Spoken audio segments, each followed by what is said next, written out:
So how has your week been otherwise, Slack, while you're setting that up? Not bad. I actually got out of the house for a few days. No, you I didn't. know. I stopped working for once. It was weird.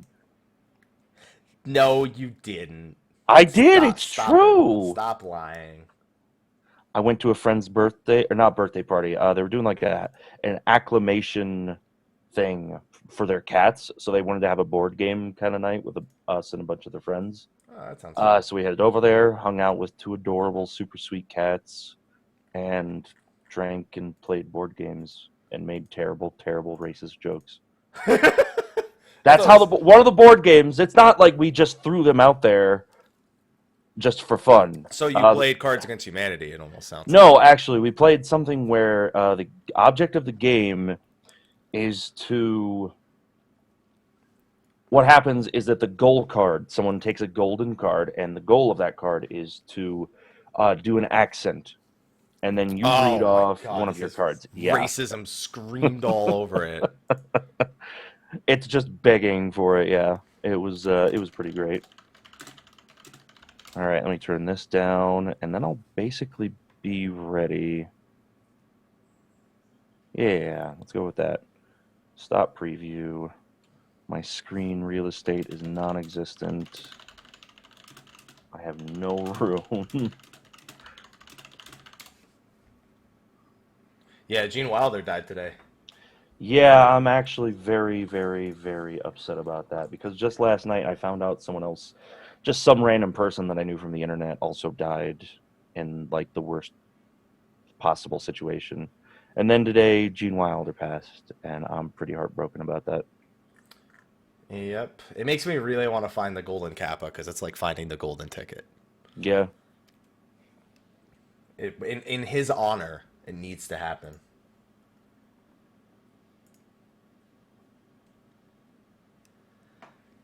His name isn't Willy Wonka. That's one role.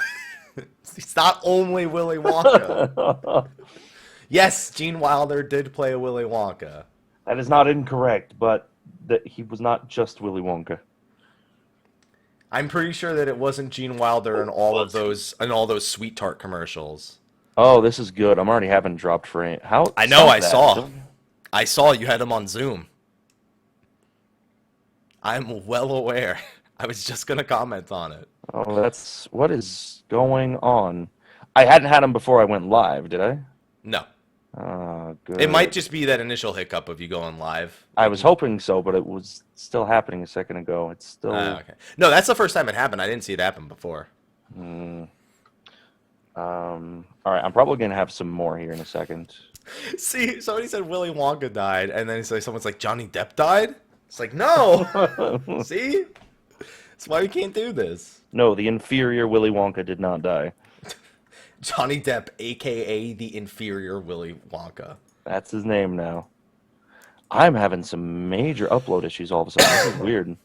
But, like, I just ran a test, and I had at least 6... Did you run the test while you were live? Because that'll drop it. Well, no, like, even now that the test is done, I'm still seeing some issues. It might be clearing up now. It may have been a small hiccup for just, like, 2 minutes. All right, it seems mostly fine. I think we're actually ready to do this. Okay, you think we're ready? I hope. I hope so too, because I do not want to do this show alone. I can talk for hours, but I don't want to do this show alone. All right, I'm gonna mute my microphone. I'll do the 5-minute countdown, and then the 5-second countdown. Yeah, see you guys in 5 minutes. Wait, I'll do the 5-second countdown, and then we'll get started.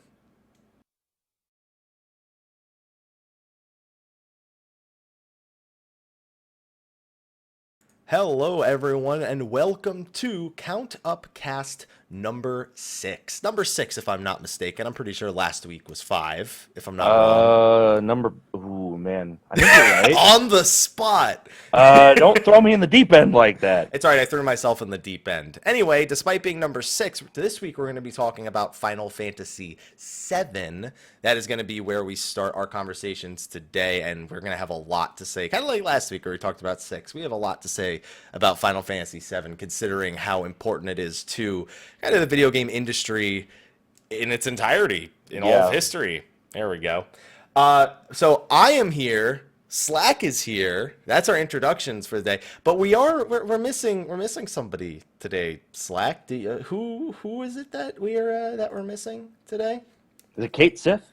Is it no? We're gonna have a discussion about that. By the way, 'cause Gladly. we're See, gonna you have. know what I mean? There's a lot to talk about with this game. Mr. Happy, before we went live, was like, "Oh, this will probably be a bit of a shorter episode. It's just FF7," and I was like, "I don't know if you're aware of what we're about to get into." Well, I was like, we can talk about 6 as long as we did. I was like, we're not as interested in 7 as we are 6. It won't take as long.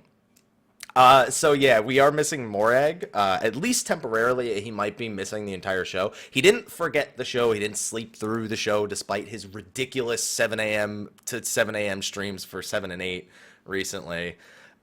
He's having internet issues. He's been trying to get his computer running properly for the past couple of hours, and it has just not been agreeing with him. If he joins the show, he'll just join in the middle of it. No big deal. But otherwise, that image that I have, and Slack has an image as well, is just a memorial for him. Because RIP Morag. And Slack is having issues because he has a storm in his area. Yeah, I guess the storm is moving in and screwing with my internet again. I'm actually going to try switching servers. So my stream is going to go down real quick, and then I will still be here, so we can keep talking here. No, I don't want to have your stream lose it. We'll keep talking, but it doesn't need to be about Final Fantasy VII right away. I like how I didn't even give us like a real introduction this week. I was just like, yeah, I'm here, he's here. I'm here, he's here, he's not here. And he's not here. That's pretty much how it was going to be this time. Yeah. It looks like I'm at this point the only one who is going to survive Count Upcast. At this point, I already told Slack that if he has issues and he gets kicked as well, I'm just gonna put my face in all 3 sections, and I'm gonna add audio delay, so it's like I'm talking to myself on all 3 sections. All right, let's try. I'm gonna bring down my encoding. I don't need this much bit rate for us sitting around talking, so let's see if this It's perfectly fine. Yeah, so this is now the new beginning of Count Upcast. It's we fix our internet issues at the very beginning of the show. He actually said it was okay to start, and we're not going to restart it. And now he's trying to fix himself up right now. It was okay right when we started. We was like, all right, we're gonna do this now. And now that we're doing it, yeah, problems. We cursed it. That's all that happened. We cursed it. Some Mondays. Thanks, Garfield. Hey, you can't blame Garfield for this. He gave us lasagna. Clearly, Garfield gave us lasagna, not Italians. Yeah. Yeah, that's just how it's got to be. Days without incident is 0, ladies and gentlemen. I have a feeling that people joining the stream mid are going to have to be explained by the chat time and time again. Where's Morag? Where's Morag? Where's Morag? Get a Morag command. Get a Morag. Oh. I think I have one, but I think it's completely unrelated to this right now. You're starting to run a little bit more smooth over there, Slack. Starting. We'll see if it keeps up. Yeah, if I had to guess, I would say it's the storm. But again, I have, I don't know, maybe it's very intermittent. Yeah, we'll just move on with what we've got. All right, sounds perfect to me. So this week, as I said before, we are going to be playing we're going to be talking about Final Fantasy VII. I'm playing a completely different game at this point. I am playing Final Fantasy VII, so I've got that going for me. Yeah, so real quick, unlike a lot of the previous Final Fantasies, Final Fantasy VII is the first one where we don't have to really talk too much about the different versions we've played. Out of curiosity, though, did you just play yours on Steam? Did you play it through a PS1? Yeah. Okay. I did the Steam version, which has some small graphical smoothness over the PlayStation version. And they fixed the audio since they launched it, because originally the Final Fantasy VII Steam version had issues with MIDI audio. And they have since patched it in 7. Still waiting for them to officially patch it for 8, because 8 still has the MIDI audio. How many years has that been for 8 now? I don't know. I think about 2. I think it's been on Steam for like 2, maybe 3 years at this point. I don't know. Yeah, it's not going to happen. It's okay. That's what mods are for, right? Yep. So the only one that's really worth mentioning for 7 is the PS4 version, which the Steam version of 7, unlike the Steam versions of a lot of the other versions, doesn't have like auto battle or speed up or any like instant cheats. The PS4 version, however, does have a lot of those cheats. I don't know all of them off the top of my head, but man, the day of speed ups is a great day. Like the ones we'll talk about, like 8, 9, and 10, like as we start getting towards ones with speed ups built in, it is the single greatest feature of an RPG that I never knew I wanted until they started doing it. I don't know about you. I mean, I've been playing so many of the games on emulators for so long before I even started streaming that I already had an understanding of how great a speed up option can be in a game like that. If you want to go out and do grinding, you hold down your speed up button, you have memory on for your commands in battle, get in a random fight after random fight after random fight after random fight. You gained 5 levels, and it's been 30 seconds, and life is good. Life is way better like that. But Final Fantasy VII doesn't have such pleasure, so we'll have to talk about those when we get to the future games. Now, we're going to be following a pretty similar set of topics like we have been for the past few weeks, and I'm going to have to replace my headset audio at some point, by the way. The battery is just dying right now, so it's probably got about 5 minutes left before I have to fix it. So I'm going to wait till you start talking about your feelings, and then I'm going to change it so there's no disruption. Just letting everyone know ahead of time. We are a technical mess today. A technical disaster. Yeah, what a Monday. I thought last Monday was as Monday as it could get. This one is really way more Monday. Way more Monday. So the first thing that we're going to be talking about is party composition for Final Fantasy VII. Now, as we get later in the series, talking about party composition first almost kind of feels out of place, unlike in the earlier versions where it was a bigger deal. Because at this point, we're going to be introduced to a lot of characters, even starting with 5 and 6, where these characters have a lot more meaning in these later games in terms of the story. Yeah. And they're far less focused in terms of jobs than they used to be, especially from this point on. Yep. It starts with 7. It really starts where with it gets 7. This extreme. Yeah. And I mean, the thing is, it also almost carries over to the story in a reverse kind of way. But we'll talk about that more later, too. So, party composition. So far, I don't know what I want to do with my party at the end. I can talk about this for a bit, by the way. So if you wanted to do the headphone thing, now sure, you could do that right now then. That sounds like a good plan. So with the party composition, this is where we've seen the beginning of the extreme homogenization of characters in battle. It started in Final Fantasy VI with the introduction of the Esper system, and everybody can learn every spell in the game. That's why later on in the year, I want to play a mod hack of Final Fantasy VI where they dehomogenize a lot of the cast. I think that'll be really great. In 7, the only thing setting characters apart is limit breaks, which doesn't it's not a great system. Unfortunately, by the end of the game, there are 3 or 4 optimal characters, and everybody else is basically worthless to use. The only characters worth using are Cloud, Tifa, Barrett, and Cid, and that's because their level 4 limit breaks hit multiple times. Everybody else's level 4 limit breaks, aside from Aerith, who makes your whole team invincible, their limit breaks don't hit multiple times, so they are capped at doing 9,999 damage. So those 4 characters are completely beyond the entire rest of the cast. Yeah, there are some other little things that you can factor into. For example, Yuffie, Barrett, and Vincent all have the ability to do max damage from the back row without the long-range materia. Yeah, but and then for Yuffie, she also gets, the way that her weapon works, the morph materia doesn't suffer, when she uses that as an attack, it doesn't get the damage penalty that most people would normally have. So she's swinging for full damage with a morph materia because of the way that her ultimate weapon's damage is calculated. So she has a really easy time farming up morph items in the game. Yeah, and that's a big part of the game. We'll definitely touch on the morph items a little bit later, because I know, personally, I completely forego morph grinding. Just a personal choice, because I don't want to sit there and do it. But I know of some... What happened?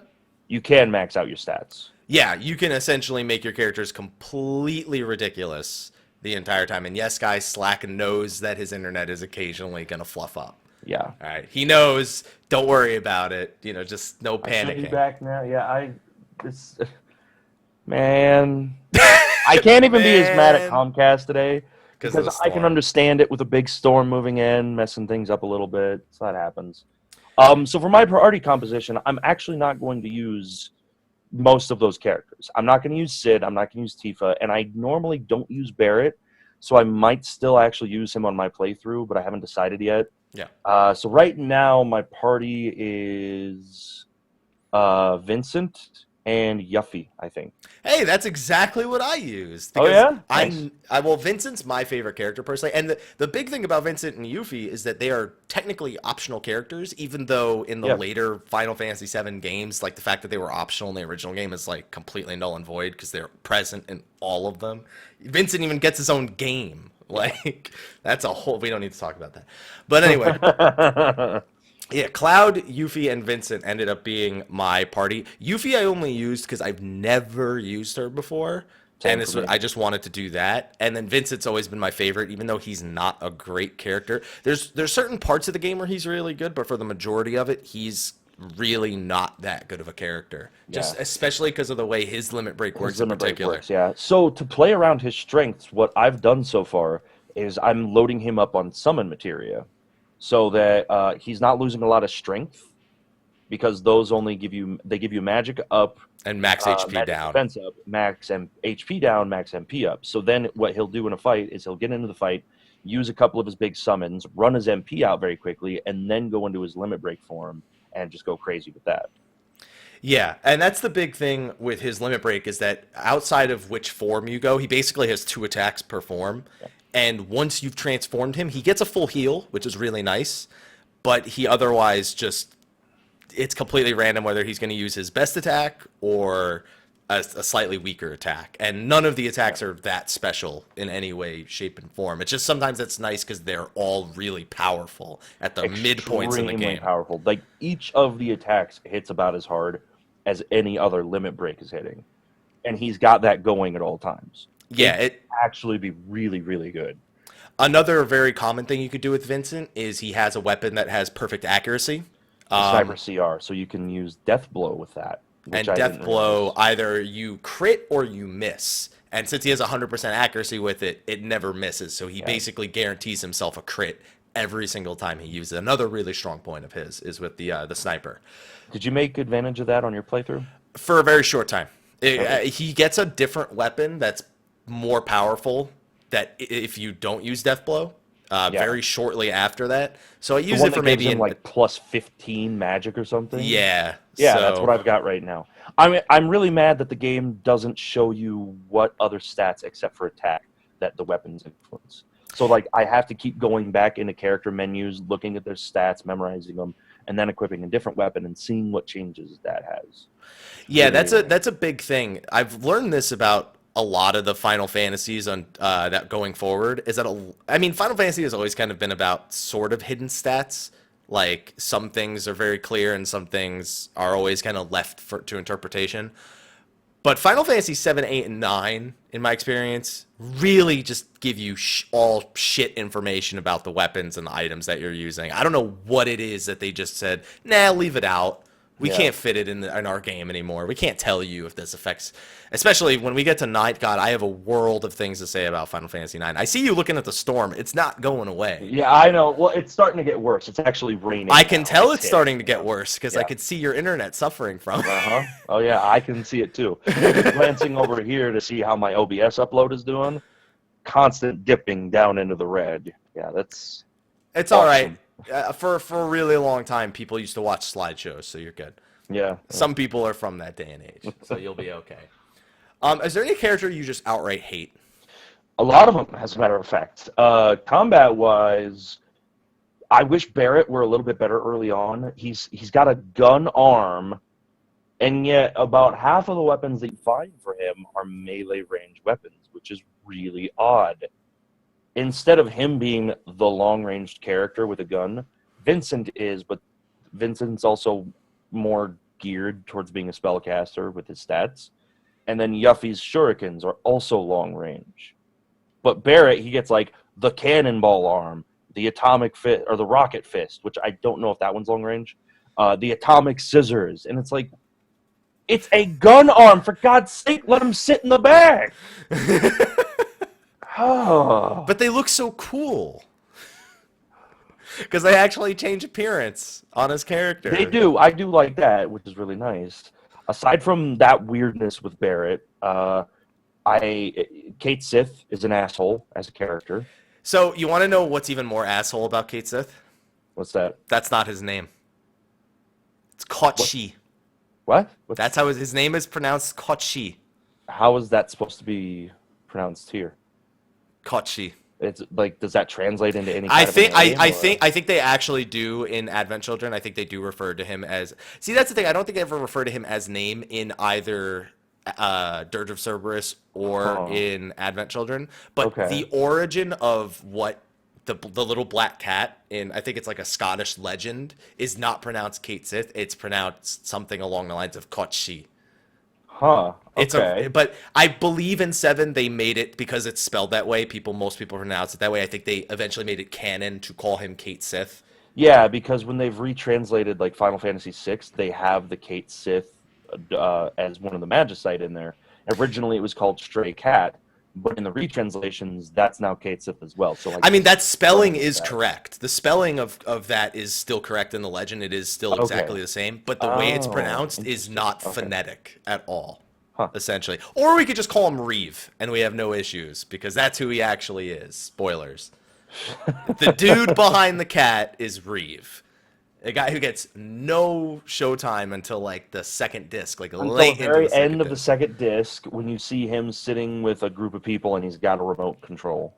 Yeah, and he's just like, I just imagine him at, like, when we're in disc 3, he's just like this, with the little remote control sitting from his desk.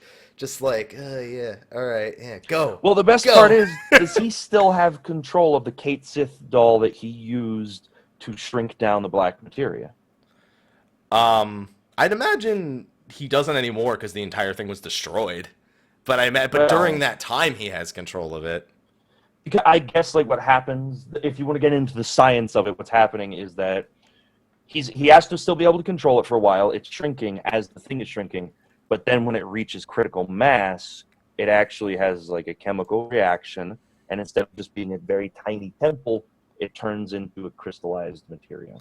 I imagine that all matter inside of that's completely destroyed as it's condensed. Yeah. That's like a whole different conversation to have, though, about like the formation of the black materia, if it's how scientific it is. That's a whole nother level. Other characters I hate Yuffie. She's a complete piece of crap who does nothing but cause your team trouble for most of the game. And I like Vincent, but it's always been difficult for me to use him because he has the limit breaks where you lose control of him, and the fact that his weapon scales off of a very specific thing where you have to kill things over and over and over. And you need so many. Is really awkward for him to use because it basically makes you use him from the point that you recruit him until you get to the end of the game. And you have to, and if I'm not mistaken, it's not just the amount of kills. It's not like it's the amount of kills that you receive. It's the amount of last hits Vincent himself inflicts. Yeah, it's what Vincent gets. So he has to be on the team getting last hits all the time. Yeah. But you also need other characters to be getting kills because that lets them unlock their next level of limit breaks. Yeah.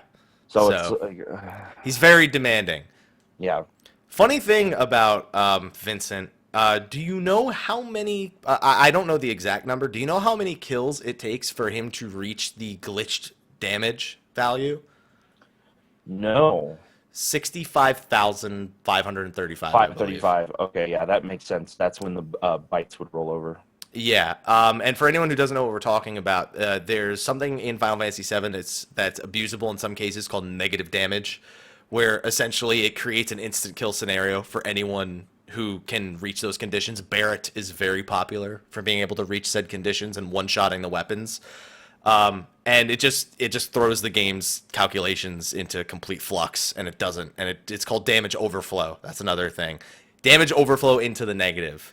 And negative values are going to be something we'll probably talk about for the next couple of games because they're available in very odd ways. Yeah. Chrono Trigger, as my chat is pointing out, is also very popular for having damage overflow as a major stat. So when we refer to negative damage or damage overflow, that's what it is. It's just if you YouTube Barrett one-shot emerald weapon, you'll probably find somebody abusing the negative damage to one-shot him completely in like less than 60 seconds. It's ridiculous. So speaking of the combat here, last week I didn't really have much to say here. 7 is, again, ATB based. And the only thing that really is annoying for me, and this is one of the main reasons I actually hate the PlayStation 1 games, is with the combat.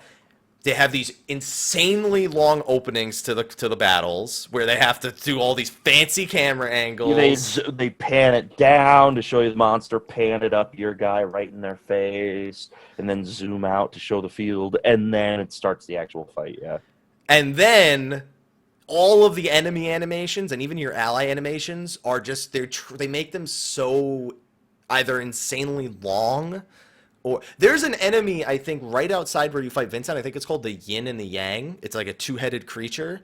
yes. Oh my god, It is by far the worst enemy in any Final Fantasy game, but not because it's a difficult enemy, because the animations are just stupid. every time you hit the thing, it reacts by going. "Arr, arr, arr." Yeah. And then it Dang, finally it's happy. executes an action. Yeah. And then it like tells you that like that the enemy is angry. It doesn't even Yeah. affect the battle at all. It just says the enemy is angry and it Ugh. stops your entire ATB gauge the entire time while that's happening. It is an awful thing in Final Fantasy VII that even though the combat is essentially the same as 6, that is a complete ruiner of fights for me. Yeah. And it's awful. I don't know how it seems like we both hate it a lot.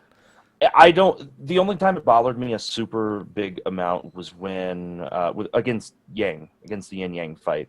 Yeah. Aside from that, like I've just ignored those openings a lot. I don't know what it is, but it hasn't stood out to me too much. But I know as soon as you mentioned, I was like, oh yeah, they do that a lot, huh?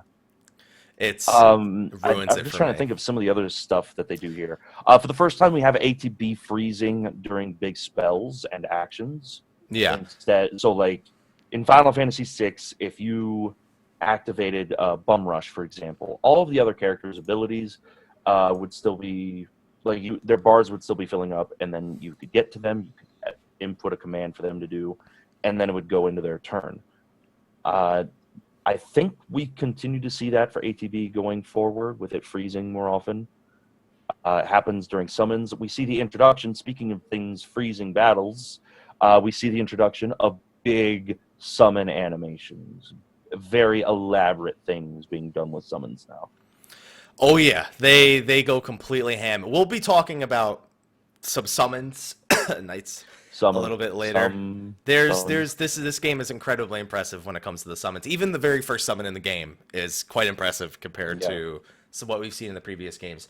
Another big thing about combat here is the experience and item screen coming after the victory poses as opposed to during the victory poses, which also adds a little bit of playtime, especially back in the PlayStation 1 days with those load times. Yeah. Luckily, the Steam version has sort of modernized load times across most of the games. Much faster. But I'd be just adding on to the frustrations of how slow Final Fantasy VII's combat actually felt in a lot of cases, even though it's like praised for what its combat is. Just I can't help but recognize these issues because there's a lot of stuff that slows it down. One of the other weird things that I've noticed in this one is that I think every single status effect is removed after battle. I think there might be one or two that I want to say that does Petrify? Now I don't know. I think even Petrify goes away. The only one that I can remember sticking around is the Death. obvious KO status. Yeah. Everything else is gone. Poison, frog, all of it, which makes those items that cure that status weird. They're in combat essentially. They're for in combat. Yeah, I remember that a lot. Like my favorite thing is that poison wears off because but on that, because of that, they've made poison Fury much and more Sadness effective in battle. Those are the two that Fury stick. and Sadness, yeah, of course. Yeah, which are actually two great status effects. I actually love the addition of the Fury and Sadness effects. Even if they were completely different from what Square was really trying to do with them, they are really, really good status effects. Yeah, so for those who don't know what they do, because they are very unique to 7, Fury increases damage taken, but increases the rate at which your limit break builds, and Sadness is the opposite. It decreases damage taken, but also lowers the amount of limit break you. So Fury you also makes you have a higher miss rate. I don't know how yes. much higher. And Hmm. then does Sadness have another I effect? don't think Sadness has another effect. Yeah, I think they kind of knew Fury was abusable when they added that miss rate yeah, because it's especially if you're blinded in the middle of a fight, it's incredibly noticeable if you have Fury and blind. yes, But those are great because what it allows you to do at a lot of points is if you find yourself a great example is the tower in Wutai. When you have to use Yuffie and your limit break is not that effective, mhm, you're able to deliberately inflict sadness with medicines outside of combat or deliberately inflict fury, whether you're trying to unlock limit breaks faster or you're trying to get a limit break faster for a fight or even just take less damage. One great example is how I got beta on disc one. I used sadness to reduce the yeah. damage while I had the enemy skill materia. So there's a lot of really creative uses for them, and they just if they feel they are good, they're good feeling effects, even though they both have downsides.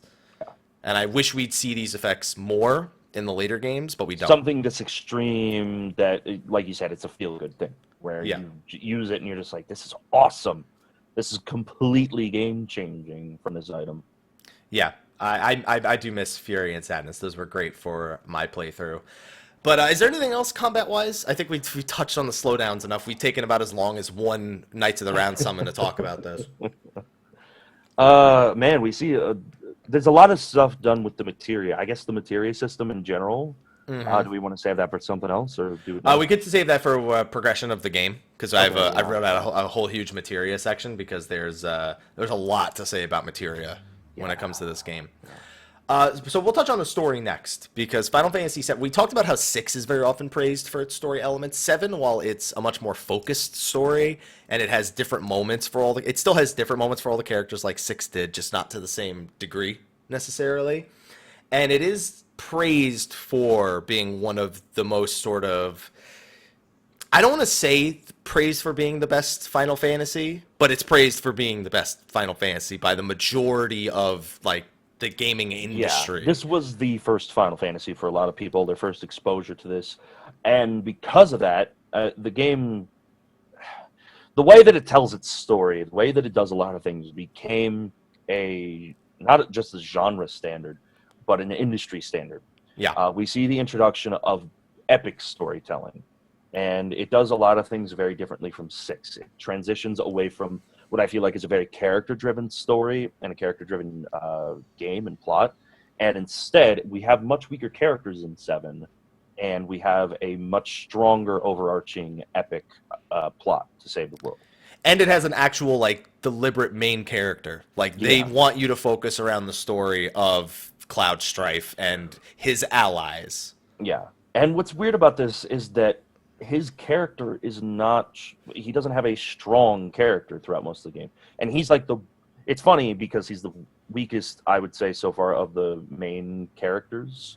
I'd And say yet he is the main character of the game. He just doesn't have a lot of character. A lot I'd say of the Final time Fantasy it's 1 is the weakest because there aren't well, really no, main I mean characters. in Final Oh, Fantasy of VII. actual main characters. Okay. Of the characters in 7. Everybody else has like these kind of motivations going in, and he's just like, I'm soldier. I don't like Sephiroth right now. Later on, as the game goes on, he gets more development later in the game.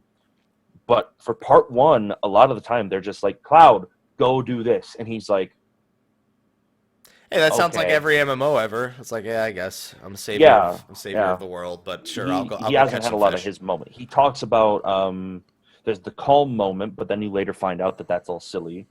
I think my favorite thing about the Cloud character is that by the end of the game, the reality of what happened in the past is so much better than the version that's in his head Yeah. from the Jenova cells and everything. The version where he gets stabbed and he's pissed at Sephiroth and he just says, "You know what? I'm gonna push myself back to the floor and throw you into the pit." That's Looking at you, such a Last better Order. version. Looking at you, Last Order OVA. Which I can't help but love the inconsistencies between all the different Final Fantasy compilations because that scene has been retold 3 times at least, maybe more. They have an entire OVA for the scene that you're referring to called Last Order. It's in Final Fantasy VII itself, and it's also in Crisis Core, where you actually see it from Zack's perspective. And all of them have differences that are pretty distinguishable, despite it all being about the same event, which is always really Yeah. strange. I'm sure we'll see another. I'm sure we'll see it reimagined again in the remake, different Yeah, from the of previous course. 3 versions. I hope that one's really good. Yeah, yeah. I've Um, got plenty more I can say. We'll let you talk for a bit. Well, the thing I want to say about Seven most is that I say it's often referred to as one of the greatest video games of all time. It's not even just one of the best Final Fantasies of all time. It is often, and I'm saying it's often referred to because it's of the games I've played. I don't feel that way about it. I just want to put that on the table. But I can't ignore that that is its perception in the video game industry, and that's It's why one of there's the most important video games of all time. yeah, if not one of the best, it is one of the most important. I think that I will agree it is definitely one of the most important video games. I'll put it up there with Super Mario 64 because that's one of the most important ones to me. I feel like Final Fantasy VII and Metal Gear Solid came out very close to each other, and they both did very similar things to the video game industry moving forward. And it's put an emphasis on a lot of games doing big epic story and storytelling and FMVs and like cutscene sequences that we And large-breasted didn't know. heroes. Well, that too, yeah. Because that became an industry standard after a while. It really did, yeah. Oh, man. Because before this, what games had FMVs? We knew them from computer games, PC games, point-and-click adventures had them in like real action shots, and then Final Fantasy VII comes along and says, "Well, we're gonna use discs as well. So why don't we take that same idea? Why don't we run with that and then make disc 2 that has like one FMV on it, and that takes up the entire disc?" Oh, yeah. That's something. We'll get to talk about that, especially in the next few weeks, talking about the use of the space allocation in discs. Oh. Because especially when we'll talk about it, because we're going to be talking about, we're still talking about the story right here. We'll talk about disc 3's disk space allocation, because it's quite odd to see Square Enix's choices with final discs going into the next few games. But one big thing about 7 is because it is praised so much, it's often the center of some of the most heated debates in all of video game history as well. The bigger you are, the more people argue about you, essentially. Where do you stand on Final Fantasy VII? Because there are people, I'm personally one who stands in the middle. It's not my favorite. I don't think it's a bad game. I just recognize I don't ever feel like it was the greatest. It wasn't my first Final Fantasy, which probably helps, but Yeah. It's probably my second favorite, in spite of its huge glaring flaws.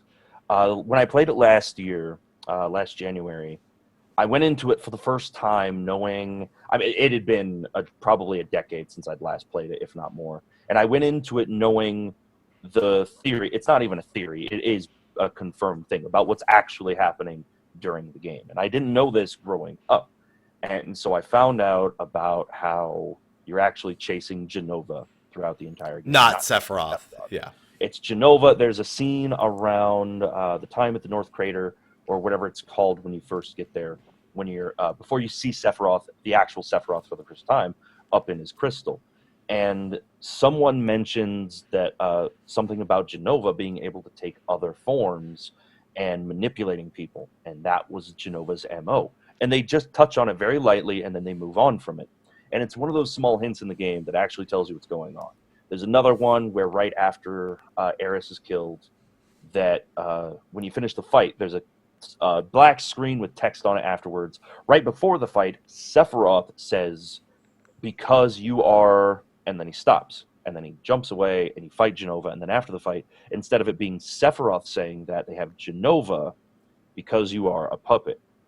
And it's another one of those small little hints that you're actually going up against Jenova this whole time. And Jenova is the one that stabbed Aerith and killed her. And then the final one that's really weird at first is the entirety of what's going on in Shinra headquarters when Jenova is breaking out. It's not that Sephiroth came and rescued her. It's that Jenova escaped, probably as a reaction to Cloud being there, maybe, and his Jenova cells triggering her. And so Jenova comes back to life, and there are like claw marks on the walls instead of katana marks. No, not a single slash, but 3 slashes right next to each other. And when you go back to the game playing it with all of this idea and trying to look at all these things to pay attention to why is it actually Jenova that I'm chasing, and then you realize that it's all true. It really changes the perspective of the entire rest of the game. There's oh man, I wish I could remember because there's some subtle things that the game does with storytelling like that one that I really appreciate. And there's another one that I just went past recently, but I cannot remember what it was. And there's just a lot of things that they hint at and then kind of move away from immediately and don't really explain it to the player. Don't forget, Cloud killed Aerith. That's subtle. Yeah, that's subtle. That's one of the worst gaming rumors of all time. Oh no, she was alive. He drowned her by dropping her in the water. Yeah. That was a great conversation to have for the entirety of the game while streaming it. That's a great thing. So your second favorite in terms of story elements? Yeah, I can't think of any of them. Like 4 is good, but it's very dated. It's very vaudevillain. It's very melodrama. 10, I hate the characters in 10. I love the world and the lore, but I hate the characters. I can't stand the characters of 10. They focus on the love story in 10. We'll talk about that more when we get around to it. There's a lot of reasons I don't like the characters in 10, and because I don't like them, they focus on the characters instead of the cool world that they've built around Sin and all this. 9, I don't like much at all, and 8, what are your opinions on 7? For me, I guess for me, 7 never really stood out. I played 7. 7 was the first ever Final Fantasy I saw, and I literally walked into a friend's house and saw him fighting Ruby Weapon. And that was the first I had ever seen of Final Fantasy, period. Mm-hmm.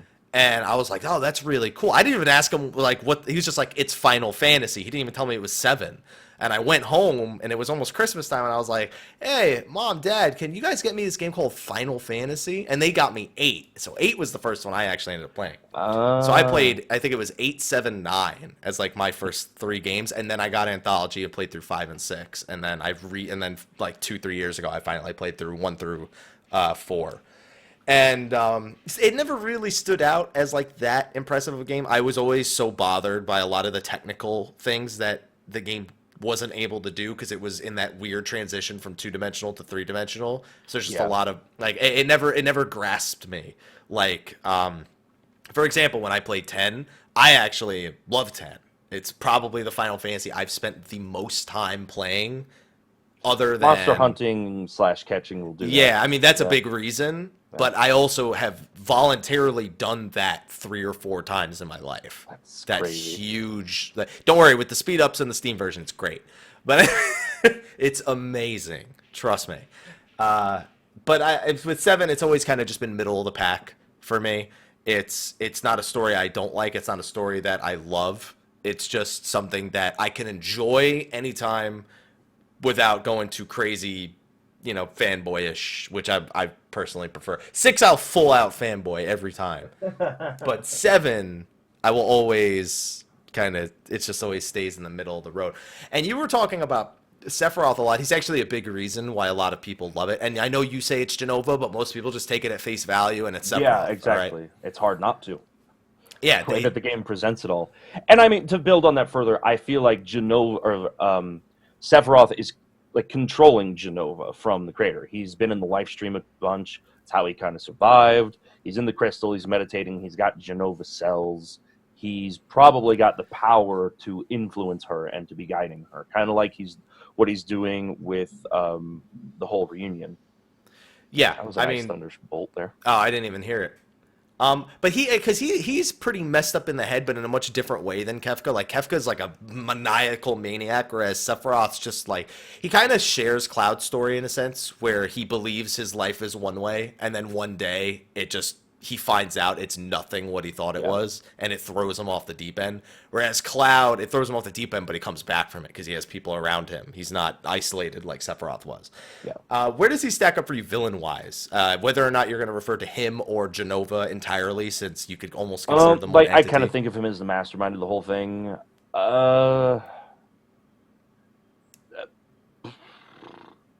Probably my second favorite again. Okay. Just behind 6, Kefka is the best of all time. I like Sephiroth, but he he just doesn't have enough character. His motivations are there. He wants to blow up it's a crazy motivation. It's a really cool master plan, but his motivations are just, I have lost my mind and I'm going to destroy the planet and go ravage the galaxy with my one angel wing. He's a one-winged angel. Yeah. That's where he got that from, guys. That's actually a theme that they 6 also kind of uses that. Kefka in his godlike form. He does have the wing. Yeah. That is. They feel very similar in that regard of I'm trying to they remember. had an idea with 6, but they didn't quite get what they wanted with it, and they were like, we're going back to that angel wing thing. We're doing that again. Well, if I recall, I've had it explained to me, and I just don't remember. Because if you look at Angeal's wing from Crisis Core versus Genesis and Sephiroth, it's on a different side and it's a different color. I believe there's some sort of symbolism there between hell and heaven or something along those lines. Hell, heaven, purgatorio, probably. Yeah, I don't remember what the exact symbology is behind which side the wing is on. I ignore Crisis Core. I can't stand what the things that retcons. I just don't. I ignore it. You ignore it? It's such a good game, though. Headcanon. The gameplay's all right. I didn't care for the story at all. You know what I didn't care for? I didn't care for the fact it was essentially a story I already knew. That they just said, hey, there's this really popular Japanese pop star we want to put in our game here. So here he is. Here he is. Put him into a game with a really popular franchise, too. Done. Got it. Done. And then we'll make him make music for another game that he's not even in till the extra scene, and we'll ship that as well. It's so weird, their obsession with Gact and sticking him into Final Fantasy VII. I don't know what... I mean, I think he's still popular. I don't know. Yeah, they don't really do anything with him now. Square doesn't. I assume he's still around and popular, though. Yeah, something along those lines. Something like that. What about you? Where is Sephiroth for you? He's up there. I like him as a villain better than I like the rest of Final Fantasy VII, technically. Yeah. And the thing is, it's not that he's an amazing villain. He's good, but throughout the rest of the series, there aren't any villains that I really like. Yeah, I mean, that's the thing. When I think of Ultimecia, don't give a shit. When I think of Kuja, I actually like Kuja quite a bit, but he starts strong and ends. I feel he ends. He actually has a giant section in the middle where he doesn't have enough going on for him. And then he starts off like, oh, who's this guy? He's mysteries. Clearly, he's the mastermind. He's running all these things. Yeah. And then at the end, it's like he's got this whole huge plan, and it goes into motion. It's very similar to kind of the story that's told from Xande in Final Fantasy III, where he can't deal with his own mortality, kind of thing. And then 10 doesn't even have a definitive villain because Jecht is labeled as the villain because he's part of Sin. Sin, I like as an entity as a villain. I think of Yu Yevon. Yu Yevon is technically the ultimate villain, but it's just it's such a not. Yu Yevon to me is he's Necron. The mastermind. He's the mastermind that nobody Sin gives a shit is his about. armor, basically, and then Jecht, Braska's final Aeon, is his dragon. That's his right hand man. Yeah. I don't know. It feels like there's no villain. It feels like the people who aren't the final villains, like Seymour and all of Yevon, are more interesting than the actual Grand Mastermind. And then it keeps going. 12 is an awful final villain. 13, none of the final villains are interesting to me in 13. A minus Caius, but Caius is one of my. He's actually the one that's just above Sephiroth for me. Caius Ballad. Yeah.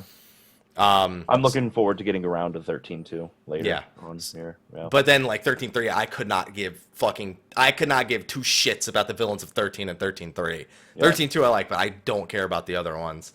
And then 11 and 14 are MMOs, and while they have their villains occasionally, I'm not gonna. I have a hard time lugging them in with the single player games, and et cetera, et cetera. I just feel like a lot of the overarching stories kind of overshadow the villains that are playing them out a little bit. So. Sephiroth is third for me. Above him are Caius and Kefka. Of course. There you go. And one of the other things I want to talk about with the story is the translations. Final Fantasy VII, as with a lot of other Final Fantasy games that are brought from Japan to America, is really mocked for its translation. So much so to the point where people have gone out of their way to make more up-to-date translations with like better technology. And this is the part that I'm most sad that Morag isn't here for, because he actually played through the game with a huge. I was gonna ask if you did that, if you played with the translation mod I or not. actually didn't want to do that because I didn't want to do it either. It falls into the territory of like, yes, I can do it better, and I'm like, I am fine with the original translation. I like what I had there. I don't need to have you renaming a spear because you feel it's better named after the original Japanese. Yeah. I'm good without that. I feel mostly the same way. I feel like, as for me, part of Count Up, I like that Morag has the other approach, because I feel like that's a great thing to have to bring to the table for Count Up. Yeah, I was excited for that, and now... Yeah. But me personally, as a player, when I'm going through this, I kind of want to preserve everything from the way I remember it or the way that I grew up with it. And I grew up with the shitty translation. I grew up with Barrett cussing his mind out. I grew up with Energy instead of energy on Ultimate Weapon. Whatever, it was like Energy something, Energy Rain. Yeah. I don't remember. I grew up with those shitty translations, and it's fun for me to relive them, in a sense. And to laugh at them a lot of the time. And to laugh at them. It's one edit and go, relief. what were they thinking with that? Yeah, and I love that moment of playing the old games. Is what were they thinking? Yeah. Like, what were they thinking when they said, "Let's make an enemy," and it's a house, right? And then it's a house that turns into a house with arms and cannons out the top. It's like, who thought of that? And why is it in Midgar? Is this where the homeless people live in Midgar? Is that what it is? It's just a bunch of homeless people beating me from a house? Oh, man. Best enemy ever. And then you fight Matryoshka dolls later on as well. Yeah. They have buzzsaws inside them. I just like, who thought of this and why? I love it. I love it. I love it. And my chat is saying it's mostly the spelling. I love that the spelling is awful. Yeah, like, it's, for me, Final Fantasy Tactics, the original translation of that, is the far superior version in spite of the misspellings. I don't like the War of the Lions version. I like the original one. I'm fine with the misspellings. And even the translation not being consistent sometimes, with an attack being called Stasis Sword 1 second, and then Static Sword somewhere else or something like that. It's really, really bad. But it's also, I love it. I love that element about the old games, because that's when gaming, like, games weren't a perfect art back then, and people just wanted to make something, and if it wasn't perfect, it still got through, because who the hell, people were buying by the time you bought it. It was too late. If a game came out with translations like that nowadays, it's getting a 2.0 out of a 10 out of, like, on some website. Because, like, oh, they didn't even care about the translations. Back in the day, it's like, they couldn't do any, but I mean, they could do better, but, like, the technology and the time frame that they worked with was a lot different back then, and it's great. It's sort of an homage to the old days of gaming.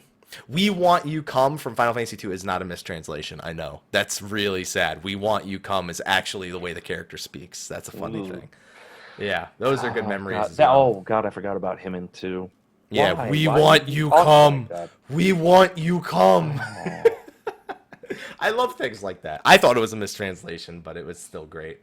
One thing they're talking about with Final Fantasy VII Remake, though, is shoring up on a lot of the issues with the translation, and because apparently it created a lot of plot holes as well. They especially that's the issue. In Remake, one of the big things is a lot of parts of the story are not clear, like the fact that you're chasing Jenova and not Sephiroth. Those are also supposed to be made a lot more clear in Remake, that, hey, this is Jenova that you are going after. It is not actually Sephiroth, as much as you're seeing Sephiroth throughout the game.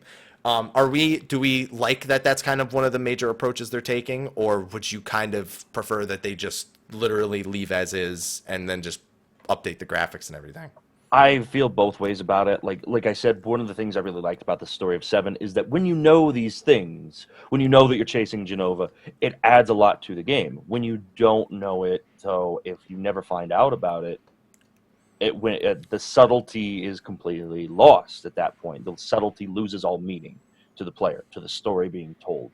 So I like that it'll be better explained for more people, but for me personally, I really liked the way that the story was told in 7 after I found out about it. So, I don't know.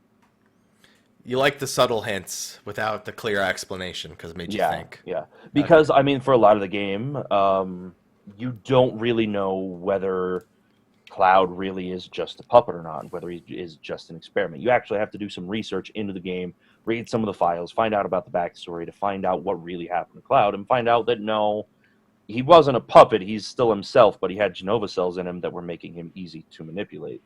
But he was still making his own decisions, it seems like. Right.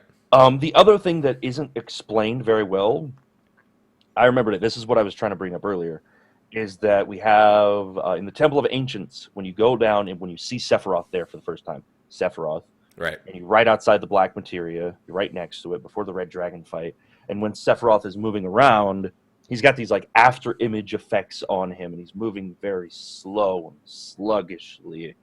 And then the same thing happens to Cloud, and I don't know exactly what's causing that, but because it's happening to Sephiroth, is it because you're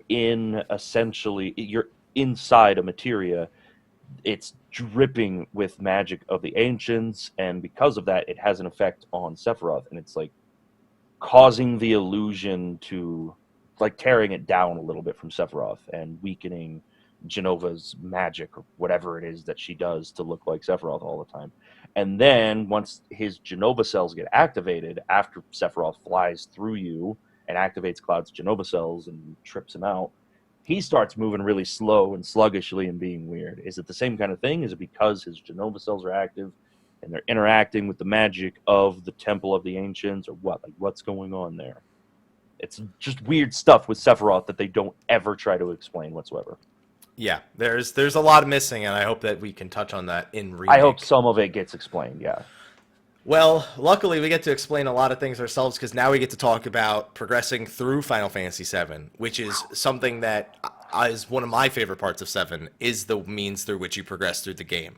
It still has all the classic elements of the 2D games. It's got a party of characters that you play through with multiple rows. You have magic, you have special skills, you have a world map, which is something that will be lost until we get to 15, essentially. And it's got a lot of systems here that that aren't too difficult to play on face value, but they have a lot of intricacies when you get into the different characters and how they can utilize the materias. The biggest aspect is Materia, which, Yep. after being used in 7, has been now used in a bunch of other Final Fantasy games, 14 included in the MMO. Yep. To put it simply, you equip Materia to weapons and accessories, and it determines the skills that you get and the spells you can cast. It also affects your stats, and it can change your already present skills, like your attack skill or your defense skill, for example, giving them extra effects. You can even pair them together to give them other effects too, like maybe make yourself absorb more fire or add fire to your weapon to attack. There's a lot of interesting things you can do with that depending on what you have. How do you feel about the Materia system, especially after the way we had the Esper system last week and how it completely broke Final Fantasy VI? I like a lot of the ideas of the Materia system. I hate that it created a completely homogenized combat cast. It's really cool being able to do all these awesome ideas of, like, well, I want to be able to cast this spell at all enemies, so I want to junction this one with an all Materia. I want to be able to absorb fire for this next fight that's coming up. Like, it rewards some thought put into your decisions, even though ultimately the game isn't hard enough that it usually requires a ton of thought in your Materia decisions. I like that the option is there. I like the variety. I like the potential. Unfortunately, it also comes at the extreme sacrifice of any character doing anything unique except for their limit breaks and having a difference of 5 points in a stat compared to somebody else. I don't know how I feel about leveling it up. That's one of the things that it works very naturally in the game, but for me personally, like needing to equip a materia to level it up to get another spell later down the materia's list gets really frustrating for me, because it's like, man, I do not care about being able to cast barrier, but I really want to be able to cast wall on a character or something like that. Right. And then later down the line, if you haven't been leveling a materia, you're essentially shit out of luck if you need a higher tier spell at a later point in the game. It's not like you could just pick it up from the shop and bam, you have ice 3. Ice 2. Yeah. No, you have to level it up from ice. And that's when the system gets a little bit tedious, is when you And that's, but like you said, the game's never difficult to the point where that is a major thing. Yes, It's if you extremely it never gets extremely punishing yeah, if you're not doing but that. if you know, it's extremely like overpowered in a sense. Like you can completely dismantle the majority of bosses if you know what to look for ahead of time. Like I think the most broken thing in the game is that you can get the enemy skill materia right after the gold saucer. Yeah, you could get it even before the gold. Can you get it? Is that? I No, thought that was the because second one. you need the manipulate materia, Oh, which that's right. Kate Sith comes equipped with. Well, okay, you mean you get White Wind. Specifically, you're talking about White Wind. Because you get enemy skill before this point, because I had enemy skill before the gold saucer. But you get an enemy skill materia at the top of Shinra headquarters. yeah. But you can't get White Wind and Big Guard cast on you until you get manipulate. Yeah, and that's what you need Kutshi Yeah. for. And that was the big thing I was going to go into is the enemy skill materia, because it's easily one of the most abusable materias throughout the entirety of the game. If we look at the one from Shinra Tower, you immediately learn Matra Magic as soon as you leave. Very low cost AoE damage early on in the game. And that is always one of the biggest struggles in Final Fantasy is getting put against 3-4 enemies and having to kill them one at a time. And Matra Magic for at least the next 30 minutes to 45 minutes completely nullifies that. Very high base damages for very low MP cost on multiple targets. Yeah. Eventually, as you stated, you learn Big Guard and White Wind, which essentially act as giant buffs and heals to the party. White Wind that early on isn't that effective because it costs way too much MP. But if you run out of group cures in a single fight, you got White Wind as a backup. The big draw to White Wind early on is the fact that it gives your whole team Isuna as well as a heal. Yeah. Which is very important sometimes. But Big Guard completely trumps it. It is a protect and shell effect on the entire team as well as haste. Haste is the big one for me. Haste is huge. Haste is big in every Final Fantasy game. The faster your turns go, the better. It always is. Eventually what happens is you start learning some incredibly devastating abilities with the enemy skill materia. We mentioned earlier using the sadness buff in order to mitigate beta. The Midgar Zalem, which is, for those who don't know, Jormungand, or Midgar Sormer in this case, this is his reference in Final Fantasy VII, has an ability called beta, where it's just a massive amount of fire damage. And you're entirely instructed to skip this enemy when you first encounter him by introducing you to catching chocobos. But with the sadness buff, with elemental fire junction and an enemy skill material, you end up picking this skill up really early in disc 1, and you will have no issues with anything that doesn't absorb fire for like the next 6 to 8 hours. It is a massive skill. Even if you can't get that one early, once you get the Dune Buggy, aka once you're done at the Gold Saucer and you leave there, the desert right around the Gold Saucer, you can fight a Chimera, which does much less damage to you, has much less HP, and you can also have Big Guard up to absorb or to learn Aqualung, which is just as strong as Beta. But is water. It is water element. That is actually the only difference. It is equal in spell power, almost equal in MP cost, but is water. Yep. And then to cap it all off, you learn Trine, which is the lightning equivalent, essentially. Version. It's a little bit weaker. It is. And it's a slightly lower MP cost. It completes the trifecta. Yeah, if you're not going for either Aqualung or Beta, Trine still works immensely well for the very early points of the game. Eventually, you also learn, I can't remember the name from Ultimate Weapon. It's like Shadow Flare. Shadow Flare, which is also incredibly powerful. By that point in the game, though, that's where you start moving into the whole... That's where the whole tree of power has opened up to you. It's branched out, and you can have just about anything you want. And that's when things like Omni Slash start just basically dominating the way you'll attack bosses, Knights of the Round. Anything that hits more than once essentially becomes the god tier abilities at that point. So Shadow Flare itself doesn't end up being that effective, unfortunately.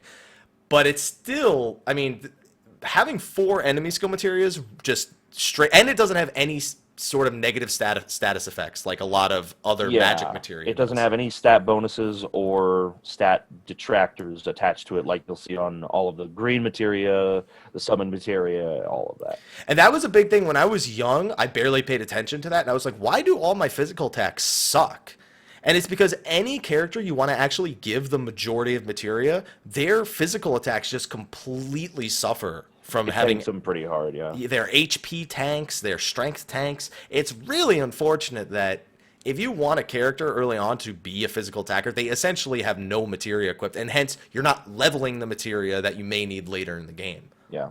So That is one of the big problems with the early game for it. Later on, it doesn't become as much of an issue, but early, like losing that strength makes a very big difference on your attacks. The big things that help with it are Cloud's stats are high enough that he can have nothing but green materia equipped, and he'll still have really high attack damage as well. So you can give him all of the magic. You can have a hard edge on him very early, steal that. You can keep it forever. You basically keep the hard edge until you get the Force Stealer from the Soldier mini game at Junin. yeah. Soldier. And then you equip the Force Stealer, and that's got double AP on that. So you just wear that forever too.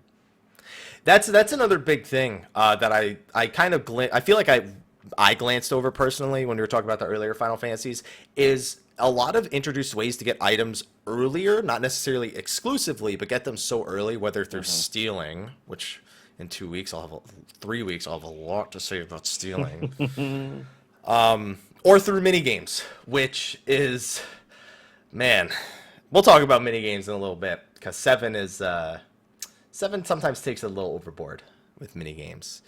Is there any materia that you just, any playthrough other than enemy skill, you just gotta have, Knights of the Round, any materia you just gotta have, like, it's got memories? Oh, most of them, really. Like all of the summon materia, because the summons in this game are such a spectacle that I need to see each of them at least once. Kujata, however that one is pronounced, I've always loved. Tetra Disaster, great effect. Odin throwing the spear into the dark skies, the sky splitting open, and then the spear coming crashing back down. So many of the summons are so good. I really don't like how long it takes a lot of the... Command materia is probably the one that I like the least, just because it takes so long to level so many of them up. Yeah. And they get so good later on. Steel becomes Mug, which feels so quintessential to me in this one, because of how early you can get Mug in Final Fantasy VI in comparison. Right. I'm about halfway through the game now, and I still don't have Mug, and that upsets me. Despite having steel equipped the entire game. Time, yeah. I've had it. You get it in Midgar somewhere, and you can have it this whole time, and it's still not leveled up. God, what are some of the others? I always liked Mime. I never got as attached to, compared to something like 4 times cut. I think the one is called 4 cut is so good. Yeah. And what sucks about 4 times cut? It gets worse when you level it up. Yep. Because you lose the 4 times hit effect, and it becomes cut all. Really? I thought cut all was its own materia. Is it? I thought it starts as 2 cut, and you have to level it to 4 cut. Maybe you're right. Which one? And it's a ridiculous amount of AP to get from 2 cut to 4 cut. Maybe that's what it was. So much so that it's like barely worth it. Because slash all. Because so here's what I remember. I remember getting double cut in the underwater area, and I think you get slash all in the area when you beat Ultima Weapon, the forest with the forest, with the minigame. Ancient forest or whatever it is. Yeah. I think what I was thinking of is that this might be the case. If you equip the Mega All materia, I think it overrides 4 times cut. Maybe. I know there is some interaction there. One thing that my chat's pointing out that I deliberately never leveled cut all, it becomes flash eventually. Cut all becomes flash. That's what it is. Yeah, slash. Okay. Yeah, and flash completely blows compared to cut all. Yeah. So, try to insta-kill everything, except half of the enemies are immune to it. Good luck. Yeah. And then you're stuck with flash until you master the cut all materia and you get another one. Yeah. And that's another big thing, the master materia. One of the master materia is very easy to get. That is the Bahamut 01, where you just need Neo Bahamut and Bahamut. This is also one of the 3 forms of Bahamut. Each of them just completely ridiculous. So much Bahamut here. That's one thing I never liked too much, except for the fact that the summons look really cool. And then you also have to consider in Advent Children, there's Bahamut Sin, and I think in Crisis Core, Genesis summons another form of, like a 5th Bahamut. There's like 5 or 6 Bahamuts in all of Final Fantasy VII, and I don't understand. I get Bahamut's really popular, And that honestly, Bahamut Zero and Neo Bahamut are two incredible, like ones that never return that are incredibly popular. But Yeah. I don't understand like just constant additions to Bahamut in the Seven universe. Like he's just so diverse that I never understood.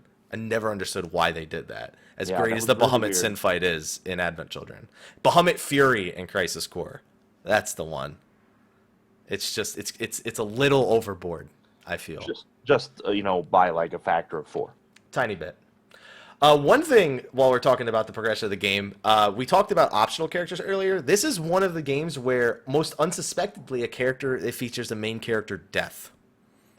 One Yeah, that as a child was a major slap to the fucking face because you're like, and like oh, the this way that character's it's great. handled for me as a kid, everyone was like, "Oh, you've got to be able to get her back somehow," and I was like, "Did you watch the scene?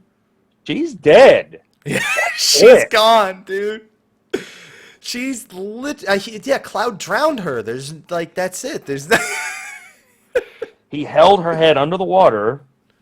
He said, Also, it just does go. bother me when he drops her in, that he walks out into this lake And then he drops her her. like 2,000 feet into the Yeah. ocean. Like, how did you walk over there? And then because you can't use the excuse of like, well, there was a huge drop off right next to him, because the camera pans out, you can see there's like 50 feet on each side of her that's just ocean floor. What are you doing? That's always so funny. Oh man, did you ever? Because there are hacks out there to keep her past the first disc. Have you Yeah, ever done any of those? I probably used that. I had a Game Shark when I was younger, so I'm sure I Okay. did that at one point. Probably it makes the game weird. It glitches some stuff out. I remember. Yeah. But what's the other thing? I guess for me, going into this game, the other reason that I was like, "Oh no, she's dead," is because Fantasy Star 4 did it first, and they did it better. They kill off a female lead in that game, and then she's dead. I got that gone. when you said she was killed. She actually dies, and so for me, that set me up for this expectation that main characters can die. These characters can go away. So when it happened in 7, like it shocked me at first, but I knew that she wasn't gonna just magically come back. And that's the big thing, though. You have the opportunity to level her, and her limit breaks are incredibly powerful in Disc 1, especially the final one, which, as you said earlier, grants full party invincibility. Pretty good. Yeah, and you only have it for like 5 minutes. Yeah. And then she just straight up loses it. And you need it for an achievement at least in the Steam version. Yeah. How do you feel about temporary party members as a whole? Final Fantasy II messed with it more than any other game, and then made an entire dungeon out of them later. But Final Fantasy VII, using her death sort of as a catalyst for the entire remainder of the story. I feel like that was done for like that whole scene in the City of the Ancients. Is really tonally setting up the game. There's this dark moment. It's just extreme struggle. You don't know what's going to happen next. You don't know if Sephiroth is going to kill everybody. You don't know if Cloud is going to go nuts. Spoiler, he does. Again, thanks for that, Cloud. He just screws up over and over and over. And I like that whole moment. What I don't like is that she feels like a permanent member of the party, and it goes on with her being there and being available for so long, and you can put in so much work to her, and then she just leaves. She ended up leaving with my Eden coat item. Yeah, I forgot that she doesn't get that unequipped. Nope. The Materia gets unequipped, but not the Eden coat. So that's gone. That's not good. Yeah. That's not good for anyone involved. Yeah, because at least with Final Fantasy II, they start the game with letting you name 4 characters, and then when Yeah. you get other party members, there's sort of an expectation that, hey, they're going to be gone at some point, especially at the rate at which they murder them. But with 7, it's like, oh, I got to name this character, I got to spend time with her, I got to develop a bond. Oh, she's dead, by the way. By the way, I want to ask your opinion about a design decision that was made in the very final scene before she is killed and before you fight the final boss of Disc 1. Cloud, you're given control of Cloud. You walk up and you have to raise the sword and then just stop yourself before you strike it down. Why did they give Cloud full hip and arm movement during this? Because basically, I just held the sword up and I just went like this. That's what I did. Ruined And the because scene. like when he first grabs the sword right there and He's got just it got down it- here, yeah, he's and got it on I'm his like, crotch. "Hey, Aerith, look at my giant bladed dong. Yeah. You thrust your pelvis. Huh? You thrust your pelvis. Huh?" It's what were they thinking when they gave us control of Hey. his hips, specifically his hips? Specifically the hips. And he can go left and right like this too for no reason. I like a do the cha cha. Yeah, I don't get it. I don't know what the design, like they had to know I was gonna do that. Because I guarantee you they're sitting in like the playtest room and they're like, watch this. You think they'll know they could do that? No, there's no way. There's no way, man. They'll never. Oh, shit, No one they else will figured it do out. that. No way. They figured it out. I don't know what they were thinking. I can't imagine. They must not have seen it the same way that everyone else on planet Earth would see it. It's the only explanation. I completely ruined that scene. Everyone's like, "This is such a sad scene," and I'm like, "I can fix that." I mean, from an artistic standpoint, it really reminds me of what BioShock does, where a man chooses, a slave obeys. Would you kindly hit me with the golf club? And you beat the shit out of them, even though you don't want to. And it's kind of that same thing, where they, as an artistic thing, what they're doing is they're giving you some control, but ultimately Cloud is trying to put his sword through Aerith's skull, and you're trying to prevent it. You're trying to prevent it, or you're thrusting your hips at her. Yeah, Is what we did. The yeah. thing that ruined the moment the most for me is Red 13 says something like, "Please stop that." Just the phrasing on what he says, it's so like a mother scolding her child. He's like, "Please don't do that." But he says that as you're bringing the sword down. Too. Yeah. He's like, "Please stop that." Just they're staring at you. Another up there as you translation wave the issue, I'm sword. assuming.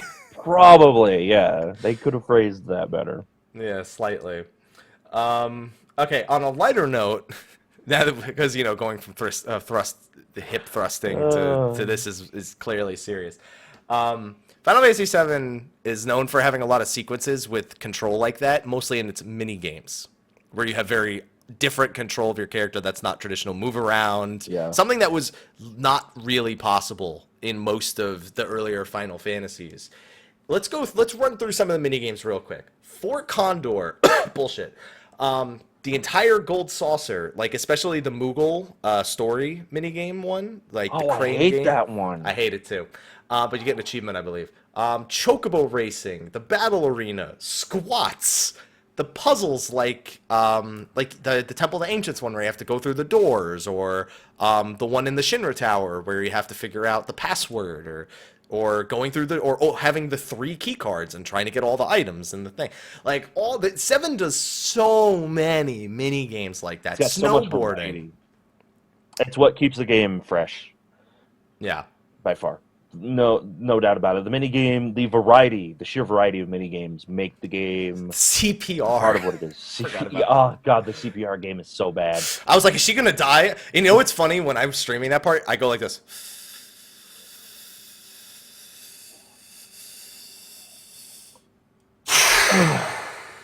He takes so long to fill up his lungs. He's dying. Breathe faster, Cloud. Breathe faster. One thing I guess they never taught him in Soldier. Man. So is that the verdict on the mini games, that they're refreshing? I love them. Yeah, I love them. There's so many of them, and a lot of them, they don't dwell on them for too long, except for CPR, which takes so long for no reason at all. And they're short enough that they don't wear out their welcome. Like the card minigame in Shinra, where you try to get the 3 items. Yeah. The motorbike minigame. I love that They one. made a fucking mobile game for that. Yeah. I think they stopped it. I don't think it exists anymore. But that was not worthy of a mobile game, in my opinion. The controls with the camera angles was awful. The camera angles on it are really bad. Like, it'll just completely reverse it so that the camera is a mile down the road in front of the truck, and you're like, is that me, or did that... The worst bike part just is you fall can see over? Barrett shooting from the back of the truck, but it does nothing. He's just like, yay! Nice gun arm, Barrett. Thanks for the Yeah, help. there you go. By the way, fuck Fort Condor. I've never Fort cared for Condor that. is awful. It's I it's did use Fort literally Condor once to get the magic comb for Red 13 because it's an amazing item. yeah. It makes him really strong for that You phase do of it the game. first time, you do it the last time, and you know what you do both times? You don't put any units down. You just let them come and you fight whatever boss comes. No, the then. first time to get the magic comb, you have to not do the commander fight. But for the final one, it doesn't. You should just go right into the commander fight. Absolutely. And even if you put it on max speed, it still takes like 5 minutes for them to get to the top of Fort Condor. It's an awful experience. Do you know how many Fort Condor battles there are, by the way? No, because I only do the first and the last one. There are apparently 20 fights, like 6 of which you can't even be there for. And they just trigger at the stupidest, worst times. So what'll happen is you do the first one when you first find Fort Condor. Right. And you get your magic comb, and you're like, all right, great, done. Then you go to Junin. And then as soon as you go into Junin, you go back to the tower. And then you go back to Junin, and before you get on the Dolphin, you go back to Fort Condor, and there's another battle. This happens over and over and over throughout the game. So my chat's asking me the really hard question: will Fort Condor be in the remake? I hope And not. if it is, will it be better? That's If a big it's question. not better, then I probably will not touch That's it. a big question about a lot of the mini games, is if they'll be in the remake at all, because they're making it seem like Midgar in itself, all 8 sectors will be open for exploration. Really? I had Yeah. not heard about that. They basically want to open up all of Midgar for the first game, essentially, and Wow. and delve into what's available there and how the lives are very different from plate to plate. Whether it's slums versus the nobles that live on the top of the plate, for example, that's a big Cool. thing that they want to expand upon. So, another thing, will you have to do the CPR in the new one? Will you have to jump up on the dolphin, which gives you the worst camera angle to try and land on that thing for? Just there's so many things here that I don't know if I'll miss them if they're not in the next one. The other one, going up to Shinra HQ as you're climbing all the ropes, and you have to jump off of the one platform to land on the pendulum at the right time so you catch it. Yeah. And the That's- timing on that is just so stupid. He's And like, then if well, you I can't want- wait for it to be too close, except you have to wait for it to be almost as Really close. as possible. close. Yeah. It's the communication there is not very good. It's terrible. We know the cross-dressing scene will be in the remake. That they yeah. know. We know that'll be in the remake. So that's an important one because I having redone 7, it's like a really adult game, like in a lot of parts. Like with Don Corneo, they're literally talking about ripping his dick off. They don't Yeah. call. They're not going to And say crushing his balls. and crushing his balls. It's brutal. Like tell me what I need to know, or I'll rip it off. Oh boy! All right, I'm just gonna avert my eyes. It's there's a lot of really adult things. There's literally a horse. It's literally a horror house, essentially. Yeah. The Honeybee Inn, like, do you pay attention to some of the stuff in the Honeybee Inn? Did you go in there for your playthrough? I didn't go in there for the recent one. Okay. I went into the room, because I wanted to get everything for the Don Corneo mission. So I went into the room where a dozen men run in and jump into a bath with you. Yeah. It's so fucked up and great. and when you get thrown in the room, the dudes are like zombies, like, oh let me touch you. Oh man, I love it. There's so many moments like that. And then, That's what really makes the game great for me. And you know, on the subject of Midgar, I remember as a kid Midgar being like 10 hours long to get through. And I don't know why. probably because you got lost during the cross-dressing quest. That would be one of them for sure. Like just tons and tons of roadblocks through there and walking around talking to all the NPCs.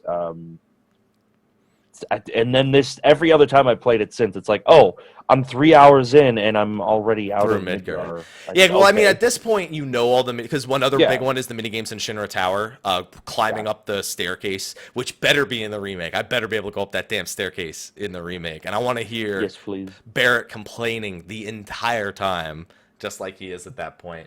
But I mean, it's as frustrating as they can be. These moments are kind of what define Final Fantasy VII. Like you said, they keep Yeah. them fresh, and as frustrating and awful as they can be, like trying to do Submarine battle. so the submarine battle, I can beat. I literally don't know why I ever had trouble with that. I did it in like 6 seconds. Yeah, you can do it almost immediately, but it's still terrible. Yeah, If you have to do it any longer than that, it's the worst mini game in the entire game. Oh well, I don't know if I completely agree with it being the worst. Snowboarding and Fort Condor are pretty bad. Yeah. Submarine is way worse. I'm trying to think. There's one more that I'm thinking of that I remember being really awful, and it's not in the Gold Saucer. It's part of the story at some point, but for the love of God, I can't remember what it was. It It's was not the mountain climbing, is it? In the cold? no. That's pretty. The mountain climbing's pretty easy. It's just annoying every Yeah, time. it's just lame. Yeah. Yeah, it's just kind of lame. And then walking around the area, and you only have 500 steps before you pass out. That's not that bad either. That's annoying. That one's annoying because the Primus strategy guide for it lies about where things are. So as a kid, I hated that area. I got Alexander through is it by not what accident they this said. last time. I love that if you can't get through it and get like the Alexander Materia and whatnot, though, it puts you at the end at the very least. It doesn't put you back at the beginning. It's Yeah. that's a nice little touch that It's they a added. little bonus. That's really Even nice. though there's no way you want to miss the majority of those items. Like there's Yeah. some great items available there. So on top of mini games, which you're trying to think of the items now, aren't you? No, I'm trying to think of which other minigame he may have had a Yeah, problem. it was on the tip of my tongue, but I just, for the love of God, I just couldn't remember what it was. I feel like it's something that's a little bit later into the game. I know chasing Yuffie without my materia is a god-awful experience, and then when she gives it back, it's in an all fucked up order. Yeah. There's a lot of little things like that, but I can't remember this specific one that I just can't remember what it was. And then, so on top of mini games, another thing Final Fantasy VII is really, really known for are the weapon. Weapon is probably the number one defining aspect that people look back and go, "Oh my god, oh my god." Not counting, if you don't count recruiting the characters back in Final Fantasy VI as side content, this was the game that opens up to the idea of side content. Oh Of yeah. enormous side content. Oh, I just remembered the minigame. Raising chocobos sucked. I hated raising Oh, chocobos. okay, yeah, it does. That's Yeah. what it was. That was the one. Now you talked about side content. I was like, oh, it was raising the chocobos that I hated. That's right. Okay, that's good to remember. But yeah, the side content here is massive, and weapon, which they refer to weapon as singular and plural. Like the plural of weapon in the game is still weapon for some reason. I don't know why, but did you know that the plural of Lego is Lego? Yeah. Multiple Lego blocks are called, like, if you have 1,000 Lego blocks, you could just say, I have 1,000 Lego. Yeah. Awful. Awful experience. I just want to call them Legos. But yeah, did you know that weapon, other than Diamond, the weapons were not, Ruby and Emerald were not available in the Japanese release? Yeah, yeah. And then they got the international version, which we never got, which added those in for them. And then what else did the international version do? I don't know. I feel like we are the international version because I don't think they got anything extra other than the weapons. They eventually got the re-release of our version and they called it the international version. I don't recall there being anything new because the Steam version is the collective finished, like, most recent everything's in it version, and there's nothing different in it for me at least than there was in the PlayStation 1 version. Now you're looking it up. That's what the internet's for, though. No, I'm typing to my chat something. Oh, okay. I wasn't sure if you had the internet to look things up. So No internet here. No. I'm trying to go live now. My internet. I know. I saw you stable host for me a bit, few so, times. Yeah. But yeah, Ruby and Emerald weapon, and to a much lesser extent, Ultimate. And I hate that it's Ultimate weapon, not Ultima weapon. I hate that. Another one of those weird translation things, like Holy being called Pearl in Final Fantasy VI. Like what it's Ultima there, but now it's Ultimate here. This was a dark time for translations. Oh yeah. And Ruby, so are you planning on taking on Ruby and Emerald in this playthrough? Yep. Do you have a favorite strategy for these guys that isn't what I think it is? Yeah, I actually do not want to use Knights of the Round on my playthrough unless I have to. Aside from that, I don't even remember what you're supposed to do for Ruby. I think you leave 2 party members dead, and That's then you part just one. fight him. You no matter what, you want two party members dead. Like, you pretty much want to have to solo him, because Yeah. otherwise he can knock out, like, I remember my first time doing it, I didn't know that I needed to do that, and he took Cloud, and I was like, well, fucking goodbye, because he had Yeah. everything. For me, what I always did, ultimate weapon's a joke. You could beat him however the hell you want. His Yeah. deadliest attack is when he dies and casts Shadow Flare on whoever killed him, and it's a single target attack, so who the hell cares? Yeah. With Ruby weapon, he's vulnerable to stop. And so if you double summon Oh, yeah. Hades and Knights of the Round, you can perma stop him, and he never gets to act the entire time. And you just have Yeah, to mime because that. doesn't he react to you casting Knights of the Round as well? Yes, he does. If Okay. he's not stopped when you do it, he Yeah, does yeah. have a direct counter attack to Knights of the Round.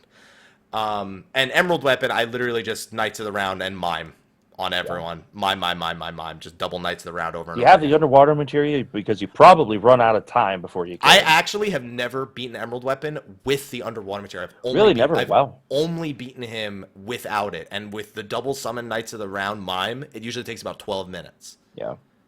And we'll talk about how long that takes, because that's important to a certain degree. These fights kind of, even though Omega and Shinryu are it's kind of the first super bosses of the Final Fantasy series. Again, going back to Warmech, you could consider him from Final Fantasy 1. Yeah. Until we go to the remakes, these are really the super bosses that eventually define super bosses forever. For the series, yeah. Like, they ridiculous health values, completely broken AI, just assholes. Yeah. Only Countering Knights of the Round with Ultima. Yeah, that's fair. Just Yeah. putting you in really crazy conditions. Actually, I feel like this game takes a lot of the Final Fantasy V ideas and kind of redoes them again, because when you're fighting Emerald Weapon in the ocean, you've got that timer up in the corner. And Final Fantasy V, to get the Mind class in that game, funny enough, you have to go through a dungeon that has sunken into the sea, and you have 7 minutes to reach the bottom, get the class, and then get back out. Yeah. And so it feels like, and then so we have the return of the big super bosses that are way harder than anything else. Ruby Weapon, much like Omega Weapon in Final Fantasy V, is weak to stop. So it takes a lot of these ideas and it kind of repeats them, it feels like. And moving forward, yes, this is where we see the explosion of endgame super content. Yeah, because it's after 7, 8, and 9 when they start getting into the PS2 era. When we get to 10, that's when they started like remaking everything and adding optional dungeons and super bosses that weren't there before. The Game Boy Advance age, also during the PlayStation 1 age, was another one where they constantly remade them. And it just became one of the major draws, because it essentially took what was a finite game and almost doubles its lifespan if you want to actually defeat some of these bosses. Yeah. And there's generally no important rewards from defeating these. Emerald gives you, I think, a gold chocobo. Which, if you're beating him, you'll normally have one by then anyway. Because you need one for the underwater materia. Yeah. And then Ruby Weapon gets you a master materia. One of each master materia? One, I don't remember which one it is, what his reward is, but their rewards are so inferior to the effort put in, and that is another thing that is going to be kind of consistent from this point on. Some optional super bosses, especially when you go back and play like the old version of Final Fantasy 1 with all those side dungeons, like the lower level ones before Chronodia, those are actually incredibly useful optional dungeons that were added in. Whereas in most games, it's like, well, what the fuck was the point other than it's me end beating game it? optional. It's instead end of game, early essentially. Game or mid-game stuff. Oh, Ruby was the gold and Emerald was one of each master. I mixed that up. Okay, all right. Okay. But that's the big thing with these guys, is just that they're rewards that are like, look at your shiny trophy. That's all it is. Don't talk to me about Omega and 8. I don't want to. I got to go down to the local Blockbuster and print that out. My little certificate. Put it on my fridge. Mom, I beat him. I did it, mommy. Oh man. So we've discussed this. Do you like super bosses to this extent where the rewards are shit but the experience is there? Absolutely. I wish actually they had even less great rewards, because I think it's really stupid. Some games, I don't feel like it's as bad in this one, because you can still use that master materia at least. But there are a lot of other games where you'll beat the final boss and then get the strongest weapon.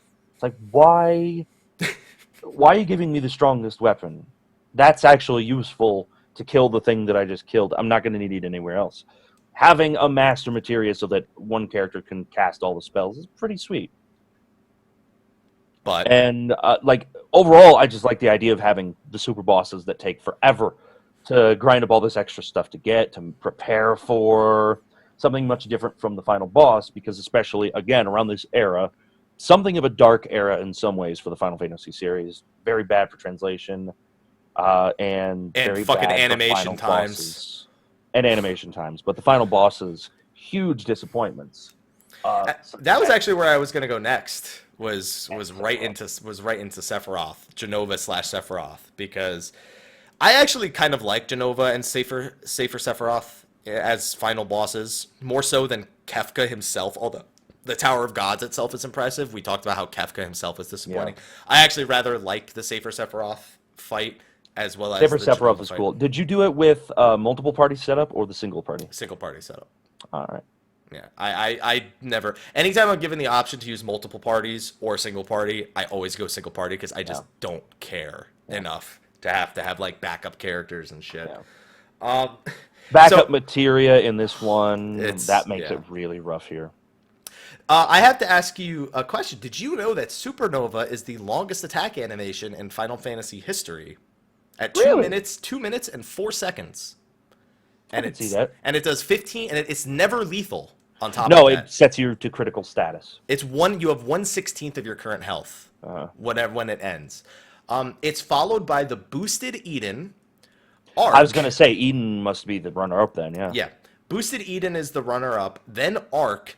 Then Knights of the Round. Knights of the Round is only the 4th longest. And if you want to get technical, technically the Magus Sisters from 10, if you combine the time it takes to summon them and the time it takes to execute their limit break and combine them, it is technically, I think they are the 2nd longest, if not the 3rd. Wow, they're that far behind still?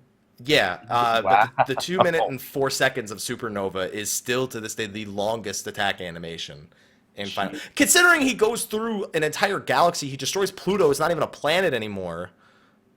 Poor Pluto, double short end of the stick. Poor fucking Pluto. I like how that's what it is. Poor Pluto. Not even a planet anymore. That's what Final Fantasy VII just reminds you. Well, now we know what happened to it at least. Yeah. Supernova.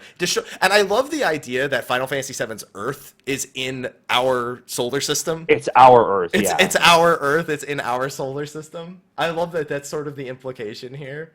But yeah, that's the longest one. I summoned Arc for the first time in over 10 years today to the Power Rangers theme.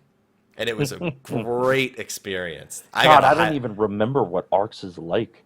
He basically turns from a ship into a Megazord and then does like 5 attacks. It's ridiculous. It's great. Oh my god. It is a fantastic experience. Luckily, Pluto was a planet back then. So, but these final fights were at least somewhat entertaining. Yeah. In my opinion. Yeah. I like the Jenova fight. Genova's a pretty cool fight, right? Like, it's a cool penultimate fight. And then you go into Safer Sephiroth, and there's potential for tons of stuff to be going on in that fight. And then you get up to One Winged Angel, and the music is great. Once again, same as Kefka, great music. Boring, lame, easy, simple boss fight. Both of them rely on an attack that sets your team down to critical HP. Right. And if you cure up from that, they are the most non-threatening bosses. Considering ever. you have 2 minutes to react to it. You're like, Which heal item do I want to use? I have 50 Mega Elixirs. I could cast Kiraja to get back up to full health. Man, I could even have everybody on my team use White Wind twice before he takes another action. I'll just use Kiraja this time. Yeah. It's and then you're really like, okay, he's halfway done with his attack. I'm going to go make some popcorn. Take a nap. You might want to do that at the start, because I'm like, popcorn is like, depending on the microwave, takes like depending on the 45. microwave, Yeah, it depends on the microwave, I guess. Or if you're doing Jimmy Pop, there's a lot of different ways that you could go about that. Or you could just buy the like pre-pop popcorn, the like smart white cheddar bags of pop. Those are really good. Have you ever had the smart foods popcorn?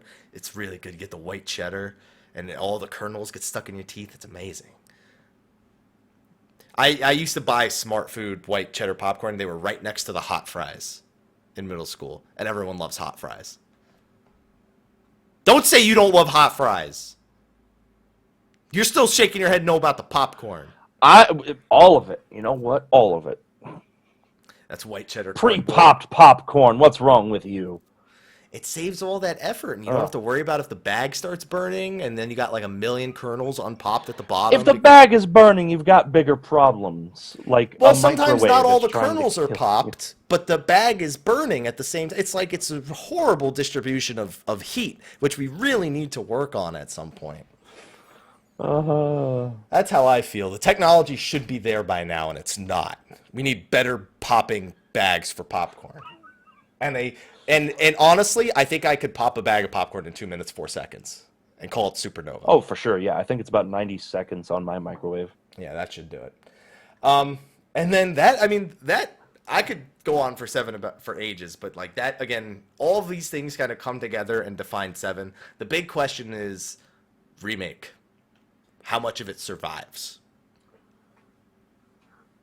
Probably not nearly. Sorry, my cat's going nuts. Probably not nearly as much as a lot of us would like. She's crazy. She ran away, thank God. It's completely changing the combat system. It's not what we were asking for originally.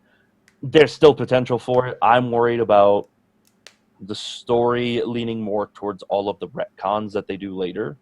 I really also don't want to see Emo Cloud be the main character of 7. Not interested. I hate his character in Kingdom Hearts. I hate his character in Advent Children. I don't want to see that same character in the HD remake now. I want to see a goofy, awkward soldier. I want to see he's got to have this animation from him. Yeah, every time it's just like this. I gotta That's have. what he does all the time. He's just very aloof. Like, all right, I guess. As long as he has the shrugging, I'm cool because that's like the #1 thing. And but he won't have horse hooves. At least that'll be nice. Yeah. Now, which version did you play? You played the Steam version. I played the Steam version as well. Did you do any graphical modding? I did. The only thing I've modded in any of them is 8's music because I personally didn't care for the MIDI, or I didn't care about it. I wouldn't have changed it, but I couldn't listen to my chat go, oh my god, the music. Oh my god, the music. Did you know you could mod the music? It's like, no, I'm fucking doing it before I start playing. I'm not fucking dealing with this shit. I understand that. Good call. Yeah, but I don't care about, like, I'm not someone who ever likes modding Final Fantasy games. Like, I know there's, like, the Brave New World mod for the ROM hack, yeah. Yeah, the ROM hacks. There's after reading up on that some more, oh my god, I want to play it so bad. I don't care for mods like that. I'm like that with every game, even like Skyrim. Like Skyrim, when I started modding it, it ruined the game for me. I feel that way a lot about like other games as well. Final Fantasy is a really big one. The only mods I can accept are the ones that they kind of install into like the Steam versions and the remakes and whatnot. I could settle for those, but I would never install them if they weren't already in there, personally. Okay. That's just me. Like, I'm just weird like that. For the most part, I've never been big on doing the mods, but like I tried to do the graphical modding for Final Fantasy VII last year, and the way that some of the mods work together, it ended up like a few things were a pixel off, which just looked really awkward to me, and I said, fuck it. I've put in 10 hours of work to mod this game, and now I don't care. I'm going back to the basics. And I loved it. I had absolutely no problem playing through the basic game. Yeah, that's how I feel as well. I want to play through the basic game personally. That's what I want. So overall, how did we enjoy revisiting 7? So far, it's been really fun. I'm actually trying to play with like sort of specialized characters, doing specific things with them, even though you still sort of have to have every character have some magic equipped, because there are some fights, there are just some enemies that you need magic on them. Enemy skill is totally broken. It's weird to see how little of a character Cloud ends up having early on in the game. He's just such a pushover. There you go. I've been enjoying it thoroughly. I'm looking forward to getting into the meat of the game, the last half of it or so, and then the bonus fights. Okay, #1 question. Are you going to raise a golden chocobo? Yes, I will be raising one. There's a guide out there. I need to look it up. I'll probably do that tonight or tomorrow. And it makes it so that it takes 1 to 2 hours to make your own gold chocobo. hate it so much. I hate it too, but it won't be too bad following that guide. I'll probably go back. We have so much extra time now. I'm considering at some point going back and Yeah. finishing. Like, I want to do a super boss run of pretty much like just have a save file on all of them where it's just before the super boss and run through them. And I'm gonna need a gold chocobo. Like, I can't avoid. I'm gonna want Knights of the Round. I'm gonna want double summon. Double summon's easy, thankfully, with the battle arena. That one's really easy to get. Just for anyone who don't know the trick, equip a ribbon and break all your materia. You're good to go. You'll get like 50,000 points. Shuts down the Coliseum. It's so nice. Yeah, and counterattack until your materia breaks is also very useful. Yeah. That's how I got Omni Slash. It took me like 30 minutes. So, and also find the guy who gives 100 MGP. You can buy MGP from outside, so you don't have to play any of those god awful mini games in the Gold Saucer to get the MGP. Please save yourself. I beg of you. All right. Well, then that's gonna wrap up Final Fantasy VII. Next week is Next week we do not have Count Up Cast because it's PAX West. Is that next week? Oh my god! Yes, I thought it that is. was 2 weeks from now. No, that is this coming weekend will be PAX West, Friday through Monday. Well, dang. This is gonna be weird. Yeah, you're gonna be like, all right, I'm ready for. Oh, I'm ready for Count Up. Oh, you know what's funny? I'll actually be home in time. I know Morag won't be, but we're not doing the next one without him. Yeah, because we already did this one without him. But the following week we'll be talking about Final Fantasy VIII. I believe it's just 8. I don't think we're doing 8 and 9. If we do, I'll see you in fucking 20 years when we're done with that show. I'll just check. That'll be a long one. I have a lot to say about 9 after having just finished it earlier today. A lot of bad. It seems like a lot of bad. Oh, so it's funny. I looked at the calendar. We were supposed to talk about 8 today also. We were? What? I thought we were just starting 8. I guess he didn't. Well, the thing is, that doesn't matter. You know why? Yeah, we were supposed to start 8 last Friday and be done with it by Wednesday. Okay. I'm sorry. Be done with it by next Tuesday. Because next Wednesday, the 7th of September, was when we were supposed to start 9. Holy shit, I'm ahead. I'm starting. You're way ahead, yeah. And I'm a little bit behind. But because we have all the extra weeks, it's actually probably better that 8 has its own week now. Yeah. So, Morag, if you're somehow listening, we may want to change the schedule to make September 12th Final Fantasy VIII, September 19th Final Fantasy 9, and then one Final Fantasy. We didn't even have an episode for 13 because it just didn't fit before. I'm looking at now we get to put an episode out for that. Yeah, now we get an episode for 8 on its own and for 13 on its own, because that'll be great. Oh boy, that's gonna be a fun episode. I don't have that much against 13, to be honest. Like, I don't have a lot against 13. Only 13.3, where it's like, why even have a narrative at that point? But I have things against it. We'll get around to that. Oh, we will get around to it. 8, man, that's gonna be a fun one next week. 8 is the center of a lot of controversy. It's also my first Final Fantasy ever played, and it was my not my 8th, 4th. Final Fantasy 1, 4, 6, 7, 8, 5th. Yeah, okay. Yeah, you played them all right from the in the correct American order. Correct. Yeah. 1, 2, 3, 7, 8. Perfect. What about all those other ones in between? Who cares? Those numbers make sense to me. It seems sequential. Yeah, it seems perfectly sequential. Nothing's wrong with that. Yeah, so I don't know about you. My number one thing to talk about next week, I used the magic booster in the Steam version. I wasn't putting up with that, with those early game draws.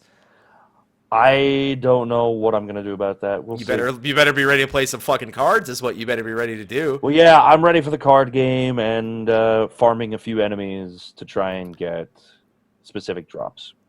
Big question: are you going to go for Ultima and Omega? I did. It was very easy. I might, yes, but It's because I'm probably going to do incredibly easy. I'll probably do low level with Disc 1 Lionheart, cast Aura, and one-shot him, more or less. Well, you can't one-shot Omega. Not especially, literally one-shot, but yeah. You can one-shot Ultima with Lionheart. Yeah. Yeah, 8's one of those games that's really easy to play every single aspect of it. A few things that I didn't do that I don't know if you're going to do, the poo-poo side quest. I don't remember that one, and I'm really happy about that. I believe it was a side quest that wasn't discovered till like several years after the game was released. Really? Yeah, it's essentially one where you had to find a bunch of a bunch of UFOs, and then eventually it leads you back to Balam Garden, and you encounter one, and you have to give it an elixir or 5 elixirs. I think that was known for a really long time. I feel like sounds familiar. there's a mini game in 8 that like nobody knew about. Maybe it's 9 where nobody knew about the beaches, the Chocobo beaches versus the regular Chocobo Paradise and all that. But then there's also like I didn't do the Moomba city, the Moomba town, whatever that was called. Are you gonna play Chocobo World? Are you gonna have like Chocobo World running in the corner to get you items while you're playing? Why not? You just set it up to auto and you don't have to do anything. Because And it brings you ribbon. That's another dark time for Final Fantasy when they introduced Play Online and they were like, "Hey, read all about the Final Fantasy IX strats on Play Online." Yeah, let's not talk about Play Online. Yeah. Let's not talk about that, though. It's pretty bad. You should really do... Chocobo World's really easy, and you get a ton of great items from it. I literally let it run. The only thing I have to say, and this is... I'm going to give you a forewarning here, because I screwed this up. Don't accept the items from Chocobo World while Chocobo World is running. If you do, there's like a whole... You need a guide to fix it, because it essentially fucks up where you remove Boko from Chocobo World, and it does, but he's still there, so you can't put him back into Chocobo World. Okay. So don't accept items from it while it's open. There's a guide to fix it, but it's just not a scenario you want. Yeah. I found myself in that scenario, and it was really bad. But we don't want to talk anymore about 8, because that's going to be 2 weeks from now where we get to talk about that. I just wanted to get an idea of what he's going to do, because I'll actually be caught up by then. I can't wait. Yeah, because you're not going to West, are you? No, you are not. What I want to do from West is I want to get the scene from Final Fantasy X where the laugh, and I want to get everyone from the Intel booth to do the laugh with me at the same time. That's what I want to make happen, and I will do my best to make that happen. Good luck. Thank you. What is it? Star Fox? Good luck. Good luck. There you go. Good luck. All right. So no Countercast next week. Another really important thing: Justice Monsters 5. The mobile game releases tomorrow, August 30th. What is that game? I've had 2 people mention it now. So Justice Monsters 5 was initially revealed at the Final Fantasy XV Uncovered event as a game that exists within the realm of Final Fantasy. You can like go to arcades and play it. And it's essentially pinball RPG. Okay. And I got early access to it like Thursday last week, and I put out a video like 2 or 3 days ago. And it's pretty fun. It's still got a lot of like standard Square Enix mobile game shit where it's got a gacha system, it's got missions, it's got events. You have to draw like, monsters from a draw. If you've played any other Final Fantasy mobile game, you know exactly how the like structure is outside the game. But it's essentially pinball on crack. You have like the balls are monsters, and they have different elemental attributes. They have special abilities you can execute. You get 4 of them to a party, and they all have to die for you to lose. There's boss fights. There's environmental hazards. They have charge shots where you can charge shot them, and they'll go up walls, or they'll pierce enemies, or they'll explode on impact. This sounds like the best pinball game ever. It's actually a lot of fun. It's no Pokemon Pinball, which is the greatest pinball game of all time. But it's a very oddly entertaining game that I have had the pleasure of playing. Also, if you pre-register, I think on prelaunch.me, there's some rewards. I don't know how much time people still have to pre-register for that, but I think there's like a shit ton of rewards if you pre-register or something. I don't know. It's amazing. And it comes out tomorrow.